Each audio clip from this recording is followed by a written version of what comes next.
quand tu as des personnes qualifiées qui te suivent, quand ils vont voir l'information, eux-mêmes naturellement vont partager. Vous êtes dans le domaine de l'immobilier, non? Il y a certaines informations de l'immobilier, vous connaissez vos gars de l'immobilier, quand vous voyez, dites, ah Joe, il y a un nouveau truc, on vient de prendre une nouvelle loi sur les trucs. Tu as partagé naturellement.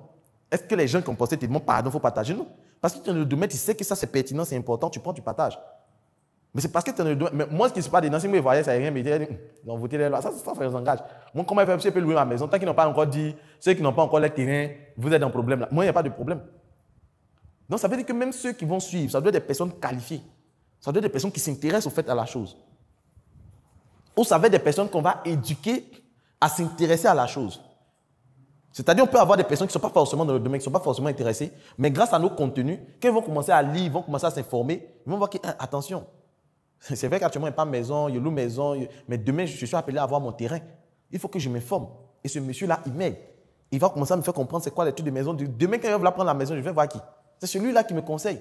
C'est celui-là qui m'informe. C'est celui avec qui je discute. C'est lui que je vais voir. Donc, on sera beaucoup plus dans le marketing de contenu. On sera beaucoup plus en train de donner du contenu aux gens pour permettre à ce que ces gens-là fassent quoi? Soient instruits, soient informés et puissent maintenant nous faire confiance pour acheter enfin. Voici pourquoi on va être persévérant. On va publier toujours, chaque jour.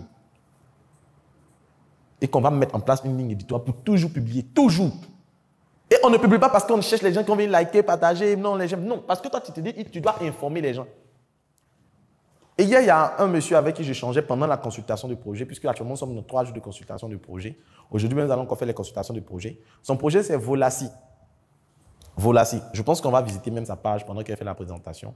C'est une manière aussi de pouvoir faire la promotion de ceux qui nous font confiance. Et sa page, il publie une fois chaque mois. Une fois chaque mois. La dernière publication, il a publié en septembre, après il a publié en octobre 2021. Nous sommes en février 2022. Donc moi, j'ai regardé les dates. Parce que ce sont les indicateurs. Quand on vient sur une page, ce sont les indicateurs. La fréquence de publication, il publie combien de fois? Quelle est la fréquence? Quel est l'intervalle de temps entre ces publications? Et moi, je m'en vais, je regarde. Je lui demande pourquoi depuis octobre 2021, tu as arrêté. Il dit non, Joe, partage-me. Les gens ne like pas, les gens ne commentent pas, les gens n'achètent pas, tout ça. Donc vraiment, il a décidé de laisser tomber. Il dit c'est l'erreur fatale. C'est l'erreur la plus fatale à ne pas commettre. Parce que les gens pensent que c'est une affaire de, voilà, comme les gens réagissent. Non. Et moi, j'aime prendre cet exemple. Souvent, vous faites des recherches, vous tombez sur un site, vous tombez sur une chaîne, et puis vous voyez que, attends, mais le gars, il donne du bon contenu. Et vous êtes là, vous suivez, vous descendez, vous regardez les anciennes vidéos, tout ça, et puis vous voyez que, qui? Il y a une bonne chaîne. Et c'est pas si ça vous est déjà arrivé. Et moi, ça m'est déjà arrivé. Tu tombes sur la chaîne, tu découvres la chaîne, tu vois que, le gars, il travaille. Et ça te fait mal que peut-être tu n'as pas vite connu la chaîne. Mais imagine que le monsieur était découragé à un moment. Imagine que le monsieur, peut-être toi tu viens de trouver la 100e vidéo. Imagine qu'à la 30e vidéo, il supposait que non, les gens ne sont pas intéressés, puis il arrêtait. Non, il faut continuer. Il faut continuer parce qu'un jour, quelqu'un viendra voir, il va voir qu'il a loupé beaucoup de choses et il va commencer à dessiner, il va liker, commenter, partager, s'abonner parce qu'il va voir que vraiment c'est une bonne chaîne. Donc, c'est la perspective à long terme qu'on fait. Mais si tu vois là, tout près là, de là à là, on ne paye pas, donc c'est bon, cette affaire-là, j'arrête, c'est fini. Et là, moi, je vais me poser, vous connaissez la page Papa Ado? La page Facebook Papa Ado. Bon, c'est quelle page que vous connaissez qui est beaucoup en vogue? Une page Facebook que vous connaissez? Ça m'étonne que vous ne connaissez pas Papa Ado, hein? La page Facebook Papa Ado. Bon, moi, je suis pas... Ok. Au fait, si vous partez sur cette page-là, vous allez voir que c'est quelqu'un qui génère beaucoup d'interactions. Peut-être tout à l'heure, on va partir sur la page. Beaucoup d'interactions. Mais ce qui se passe, c'est quoi? C'est que si on devait le payer, plusieurs personnes ont dit qu'on le paye beaucoup parce que ce qu'il fait, ça génère beaucoup d'interactions. Mais il faut comprendre que lorsqu'on est sur Internet, il y a ce qui mousse et il y a ce qui pousse. C'est-à-dire que vous pouvez faire des publications qui moussent, qui créent des interactions, des likes, des commentaires, tout ça. Mais est-ce que ça pousse les gens à acheter? Est-ce que ça fait que quelqu'un se dit que il faut que j'achète ma maison aussi, hein? Il faut que je prenne ma maison aussi, hein? Parce qu'il y a des gens qui font des stratégies de buzz, ce n'est pas mauvais. Mais on ne va pas rester simplement dans des publications qui moussent, qui génèrent des commentaires et autres. Mais il faut faire également des publications qui poussent à acheter. Donc, en tant que community manager, vous allez faire ce qui mousse et ce qui pousse. Ce qui mousse, c'est ce qui va faire que les gens vont venir beaucoup sur la page, beaucoup d'interactions. Mais il faut être capable de faire des publications qui poussent les gens à acheter. qui pousse les gens à acheter. Le rôle du community manager. Le premier rôle du community manager, c'est de pouvoir bâtir ce qu'on appelle une ligne éditoriale. Et ma foi, je dis, c'est la chose la plus capitale. Lorsqu'on veut vendre en ligne, bâtir sa ligne éditoriale. Après la ligne éditoriale, le community manager va se charger de créer, paramétrer de manière professionnelle les comptes de l'entreprise. Créer, paramétrer et configurer de manière professionnelle les pages de l'entreprise. Le troisième rôle du community manager, créer des contenus et les programmer. Donc, le community manager sera beaucoup dans la programmation des publications.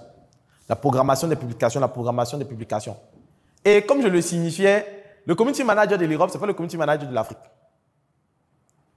Et vous, en tant que porteur de projet, vous serez obligé de faire tout ça. C'est-à-dire tout ce que le community manager fait, c'est vous qui allez le faire. À défaut de prendre quelqu'un qui va le faire pour vous. C'est-à-dire comme vous êtes le premier porteur de votre projet et que peut-être vous n'avez pas les moyens de pouvoir prendre quelqu'un pour venir faire le travail. C'est vous qui allez le faire dans les débuts. Et c'est même important que vous le fassiez avant de déléguer. Parce qu'il y a des community managers qui ne sont pas forcément dans votre domaine. Qui ne savent pas c'est quoi il faut dire. Lui peut savoir comment on le dit, mais pas savoir quoi dire. Hello, bienvenue à toi sur cette plateforme. Si tu tombes sur cette vidéo, c'est que tu as fait l'excellent choix de t'orienter en ce qui concerne la vente et le marketing. Je suis le coach Loco Kofi. Je forme des personnes en marketing, en vente depuis plus de 5 ans. Et en 5 ans, j'ai pu remporter des prix, notamment le prix de meilleur jeune entrepreneur dans le domaine de la cosmétique, meilleur jeune entrepreneur également Africa Startup TV. J'accompagne aujourd'hui au sein de ma communauté 1000 vendeurs, plus de 1700 personnes en ce qui concerne la vente et le marketing. Il y a une chose que j'ai remarqué ces 5 dernières années, c'est que le monde bouge et les choses changent rapidement. Et face à ce changement, il est difficile de pouvoir capter et comprendre toutes les notions de la vente. Vous allez déjà entendre parler de tunnel de vente, marketing digital, stratégie de vente, sponsoring. Et face à toutes ces notions assez bizarres, assez stratégiques, il est important de savoir s'orienter. Qu'est-ce qu'on fait réellement pour vendre? Lorsqu'on veut vendre, par quoi on commence? On va où? On atterrit où? Comment je fais pour écouler de façon pratique mes produits et mes services? C'est tout l'objet de ce livre dénommé la boussole du vendeur. La boussole du vendeur vient comme une boussole pour t'orienter, te guider et t'aider à faire les bons choix en ce qui concerne la vente. Dans le premier chapitre de ce livre, je te montre les bases de la vente. Je t'explique les notions. C'est quoi un client? C'est quoi un prospect? C'est quoi un tunnel de vente? C'est quoi une base de données? Je t'explique ces notions dans le premier chapitre. Dans le second chapitre, je t'apprends également certaines vérités qu'on ne te dit pas sur la vente. Par exemple, lorsque tu veux vendre, tu dois comprendre que les clients de ce mois se trouvent dans le mois précédent. J'explique cette notion-là dans le livre à travers plus de 5 vérités sur la vente. Après ces vérités, dans le chapitre 3, je t'apprends tout ce qui concerne les stratégies marketing pas à pas. Après, je t'apprends également comment faire des contenus, des rédactions avec ChatGPT, qui est une intelligence artificielle qui va te faciliter la rédaction de tes publications. Bien sûr, lorsque tu vends, tu vas entendre très souvent dire « mais c'est cher, non, je n'ai pas le temps, non, est-ce que tu peux diminuer ?» S'il te plaît, ces notions-là sont appelées les objections en vente. Je te montre comment répondre à ces objections. Je te montre également comment fidéliser ceux qui ont déjà acheté tes produits. Donc, voici la solution à tes problèmes en termes d'orientation et de vente, la boussole du vendeur. Dans ce livre, j'ai mis également des formations vidéo que tu pourras suivre et j'ai mis en place tout un groupe WhatsApp où tu pourras nous rejoindre et me poser les questions après l'achat de ton livre. Donc, ce n'est pas seulement l'achat. Quand tu achètes le livre, je t'accompagne également à implémenter toutes les stratégies de ce livre dans ton business. Qu'attends-tu? Clique sur le bouton « Acheter » et passe à l'action maintenant.